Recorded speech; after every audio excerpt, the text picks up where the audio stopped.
कवर्धा जिले में सरदार वल्लभ भाई सहकारी शक्कर कारखाना की स्थापना की गई थी कि यहाँ के जो किसान हैं उनका जो उपज है उसको लेकर उनको लाभान्वित किया जाए और साथ ही जो स्थानीय स्तर पर जो मजदूर हैं उन्हें मजदूरी मिले और उनका जीवन यापन भी सही तरीके से हो सके। लेकिन आज इतने सालों बाद भी जो शुगर फैक्ट्री के जो मजदूर हैं वो संतुष्ट नहीं है, और संतुष्ट इसलिए नहीं है क्योंकि इनका आरोप है कि जो ये फैक्ट्री का मैनेजमेंट है वो इनकी नहीं सुनता और लगातार अनियमितता यहाँ पर हो रही है। आइए उनसे जानते हैं, क्योंकि ये लगातार आज हड़ताल पर हैं और लगभग 350 जो कर्मचारी हैं वो सभी के सभी कर्मचारी हड़ताल पर चले गए हैं और सुबह से वैसे हैं टोल डाउन पर बैठे हैं। तो उन्हीं से जानते हैं कि क्या मामला है, क्या कारण है भैया कि क्यों हड़ताल पर हैं आप लोग। पहले हमारे 2 साथी मजदूर साथी को निकाला गया, आज 15-20 रोज हो गए। उसके बाद 35 साथी को निकाला गया, श्रमिक साथी को। उसके बाद हम लोग महाप्रबंधक को अवगत कराए कि साहब एमडी साहब को और जीएम साहब को कि साहब हमको क्यों निकाला गया, हमारे साथी को क्यों निकाला गया। तो बोले कि 2-4 दिन में चालू हो जाएगा। अभी तक कि उनका कोई जवाब नहीं आया, न रिस्पांस आया। क्या लगता है किस कारण उन्हें निकाला गया है? अब या तो इसमें अब राजनीति षड्यंत्र हो सकता है, या कुछ उनका कहना यह है, जो नोटिस कुछ लोगों को मिला है उनका कहना यह है कि काम में लापरवाही पाया गया है। तो काम में लापरवाही पाया गया तो उसका स्पष्ट अभी तक के स्पष्टीकरण नहीं हुआ है, न किसी को नोटिस मिल पाया है। तो वो जो कर्मचारी थे जिन्हें निकाला गया है वो कब से काम कर रहे थे? वो तो शुरू जिस दिन से फैक्ट्री संचालित हुआ था उस दिन से आज तक के कर रहा है। उन्हें कोई नोटिस दिया गया था निकालने से पहले? कई लोगों को नोटिस मिला है, वो भी व्हाट्सएप के माध्यम से, कई लोगों को नहीं मिल पाया है। व्हाट्सएप के माध्यम से? व्हाट्सएप के माध्यम से, ठेकेदार के माध्यम से। हाँ। तो अभी क्या मांगे हैं आप लोगों की, आप बताएं क्या है। कारखाना प्रबंधक जो है श्रमिकों को बिना किसी गलती के, बिना किसी जानकारी के अब मनमानी तरीके से कारखाना से निकाल रहे हैं। जो कारखाना प्रबंधक का रवैया गलत है, और जो ट्रायल सीजन से काम कर रहे श्रमिक उनको काम बंद कर रहे हैं, और कारखाना प्रबंधक नया भर्ती कर रहे हैं। आज 7-8 साल हो गए। अभी आपका आरोप है कि नए पुराने जो लोग हैं उन्हें निकालकर नए लोगों को भर्ती किया जाए। हम पुराने जो हम ट्रायल सीजन से काम कर रहे हैं उनको निकाल रहे हैं और नए आज भर्ती, जबकि अभी आवश्यकता नहीं है उनको, अभी वर्तमान में भर रहे हैं, जिसके माध्यम से कारखाना को और किसान को वित्तीय नुकसान हो रहा है और हम श्रमिकों का भी नुकसान हो रहा है। इससे प्रबंधक हैं सतीश पटले जी, उनसे कोई बातचीत हुई इस मामले में आप लोग? बातचीत तो नहीं हो पा रहे हैं क्योंकि वो तो कारखाना आते ही नहीं है। कभी कभार आते हैं, अब कभी हड़ताल पर आए थे वो, अभी आए भी नहीं है ना, तभी कोई सूचना दिए ना, कोई जानकारी न संपर्क किए। जब तक उन लोग जब हमारी मांग पूरा नहीं होगा तब तक हम आंदोलन करते रहेंगे। यदि और शांतिपूर्वक में नहीं मानेंगे तो हम रोड की आंदोलन करेंगे और उग्र आंदोलन करेंगे। आंदोलन पर जब आप लोग बैठ रहे थे तो जो कारखाना के जो प्रबंधक हैं उनसे बातचीत हुई?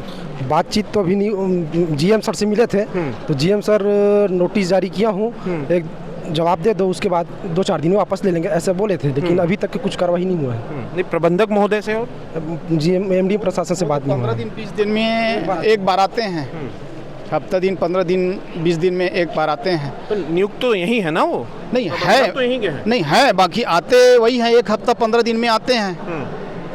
मतलब वो भी काम पर लापरवाही कर रहे हैं, उनके ऊपर कोई एक्शन नहीं हो रहा है? जी, कोई एक्शन नहीं, कोई एक्शन नहीं हो रहा है।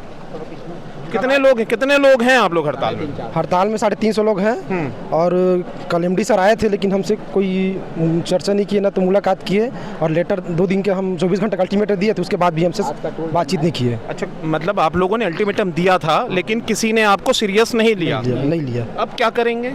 अब अनिश्चितकालीन टूल डाउन है, अगर हमारी मांग पूरा नहीं होता है तो अनिश्चितकालीन टूल डाउन चलता ही रहेगा। एक बात बताइए, मैं जैसे समझ पा रहा हूँ सिर्फ यही मांग है, एक ही मांग है कि जो लोग है काम कर रहे थे उन्हें हटा रहे थे, एक सूत्री मांग है कि और कुछ मांगे हैं आप? 2 मांग है। अभी फिलहाल जो बच्चे को पेड़ा उसको काटा का निकाला गया उसको वापस लिया जाए, और जो नया भर्ती है उसको बंद किया जाए। अमूमन हड़ताल यदि लोग जाते हैं, कर्मचारी या मजदूर हड़ताल पर जाते हैं, एक प्रमुख मांग होती है वो उनके मेहताना और जो उनको मिलता है वो राशि को बढ़ाने के लिए अधिकतर देखा जाता है। लेकिन अभी आप लोग जो हड़ताल पर हैं ऐसी कोई मांग नहीं है। बताएं क्या बोल रहे थे भैया? आज का जो मांग है हमारी 2 सूत्रों पर है। पहला एक तो जो पुराने मजदूर है काम करते आ रहे हैं शुरू से ट्रायल सीजन से, उसको काम से निकाला जा रहा है। दूसरी जो अभी आवश्यकता नहीं है उसको भर्ती किया जा रहा है। बस 2 ही मांग है। आज का मेन मुद्दा वही है। आज टूल डाउन है और सभी श्रमिक के द्वारा आज पूरा सपोर्ट मिला है और ये टूल डाउन आगे भी रहेगा जब तक हमारी मांग पूरी नहीं होगी, और टूल डाउन जारी रहेगा। नहीं, लेकिन हड़ताल कर देना कोई उद्देश्य क्यों बात नहीं किया आपने? मैनेजमेंट से बात करनी चाहिए थी ना। मैनेजमेंट से बात करने के बाद कोई जवाब नहीं मिला है, तो ये सब कदम उठाया गया है। जवाब मिलने पर ये सब कदम नहीं उठाया जाता है, लेकिन मैनेजमेंट के द्वारा कोई भी ऐसा जानकारी या कोई हमको अवगत नहीं कराया गया है जिसके बाद हम लोग को संतुष्टि मिले। जो एमडी हैं उनका तो ऑफिस होगा यहाँ, वो तो आते होंगे ना, बैठते होंगे यहाँ। बैठते हैं, लेकिन कब आते हैं कब जाते हैं उसका कुछ पता ही नहीं चलता हम लोग को, और ना तो कुछ अभी तक उनका खबर आया है कि हड़ताल मत करो, आपकी मांगे जो है पूरी कर दी जाएगी। ऐसी कुछ जानकारी हमको नहीं मिला है। मनमौजी रवैया है। मनमौजी रवैया जी। आप कुछ कहना चाह रहे हैं? क्या मांगे हैं, क्यों नहीं कहेंगे? तो देख सकते हैं कि ये तमाम मजदूर हैं, लगभग 350 की संख्या में हैं, और हो सकता है कि ये मजदूरी करने के बाद ही इनका घर का गुजारा होता है। लेकिन वर्तमान में इस शुगर फैक्ट्री में पंडरिया में इनकी ऐसी स्थिति हो गई है कि आज तो बहुत सारे लोगों को निकाल दिया गया है, हो सकता है आने वाले दिनों में इन्हें भी निकाल दिया जाए। ये भय इन्हें सता रहा है, और इस भय के कारण ये हड़ताल पर बैठे हैं, और सीधे तौर पर जो कारखाना का मैनेजमेंट है उनके ऊपर आरोप लगा रहे हैं। जब वो खुद ड्यूटी पर नहीं आते तो ये मजदूरों की दर्द कैसे वो समझेंगे? ये भी एक बड़ा आरोप है, और इनका सीधा चैलेंज है, यदि इनकी मांगे नहीं सुनी गई और जो एक्शन जबरदस्ती का जो मजदूरों के ऊपर लिया गया है उस पर यदि जल्द से जल्द उसे वापस नहीं लिया गया तो ये और बड़ा आंदोलन करेंगे, और बड़े स्तर पर, युद्ध स्तर पर अपने आंदोलन को आगे बढ़ाएंगे। छत्तीसगढ़ तक के लिए पंडरिया शुगर फैक्ट्री से वेदांत शर्मा।